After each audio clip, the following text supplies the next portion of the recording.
Hello everyone, my name is WINENJIRU Moreithi of WINENJIRU Exclusives and welcome to Conversations with WINENJIRU.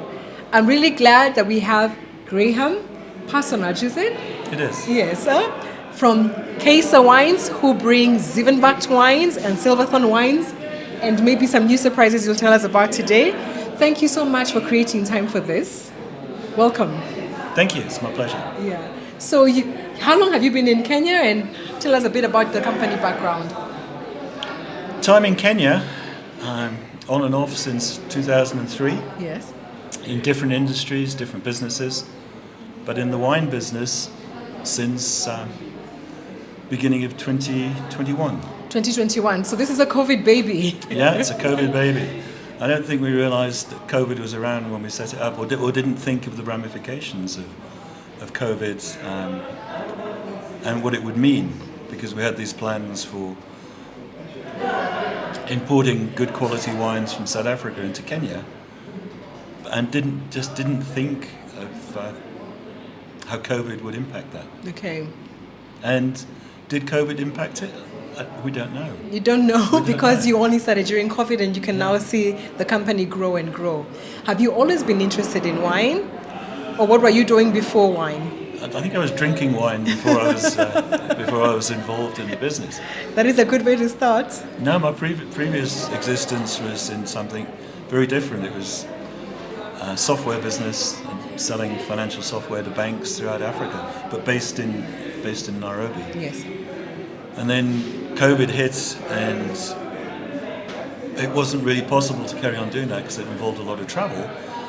And along with Natasha, who's the CEO of our company, we looked at the market in Kenya and saw the big number of poor to mediocre South African wines that were on sale here, but at silly prices. Mm-hmm. And we set about finding some wines that we could bring into Kenya that would represent good value and be good wines and be value for money and a good experience for Kenyan wine consumers. Yes. And we found the Silverthorne estate, and so we import from them for still wines and then sparkling wines from another estate called Silverthorne. Okay, that's really, really big brand names, award-winning wines, and I know I didn't even know that your company was in operation, and all it took was an Instagram post, I think, when we were coming to the Chenin Day, and I saw you had the old vine Chenin. That was really great. Why did you choose these two brands? I mean, for any importer getting into the business, how do you determine what wines to be in your portfolio? I guess maybe it was lucky dip, or maybe it wasn't. But the Silverthorne estate connection came around during the lockdowns in South Africa, when the movement and sale of alcohol was strictly forbidden. Mm-hmm. And through a friend, I got in contact with Silverthorne, who can we say this on camera? But they were able to supply wines, and we shouldn't say this.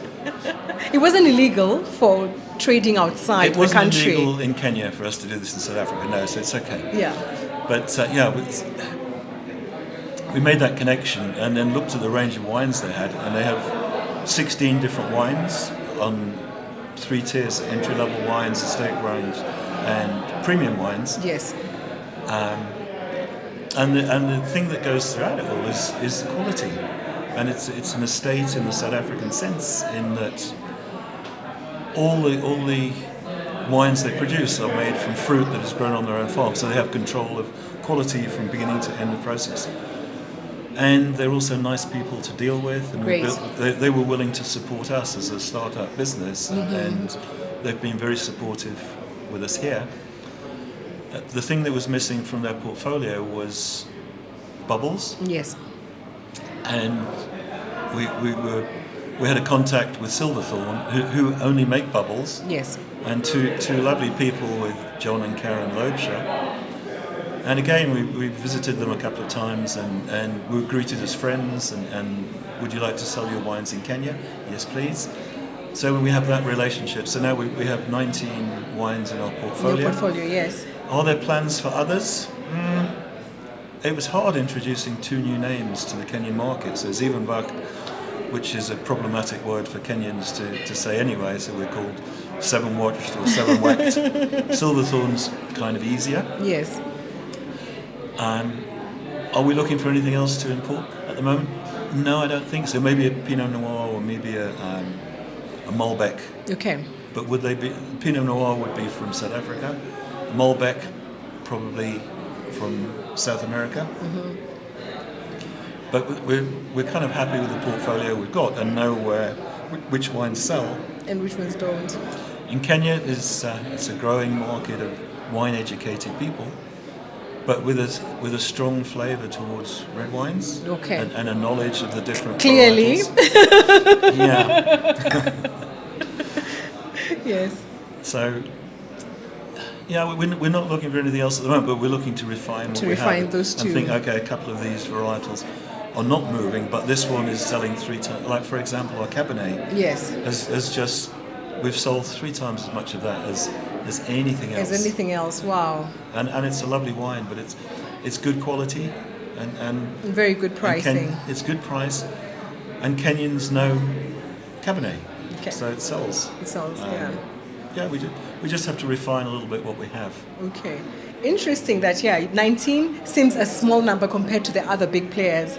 So as the new kid on the block, what are some of the challenges you have faced perhaps in the ecosystem? Or is it, hey, if you want to start a wine business, just get on the road and do it anyway? That's what we did with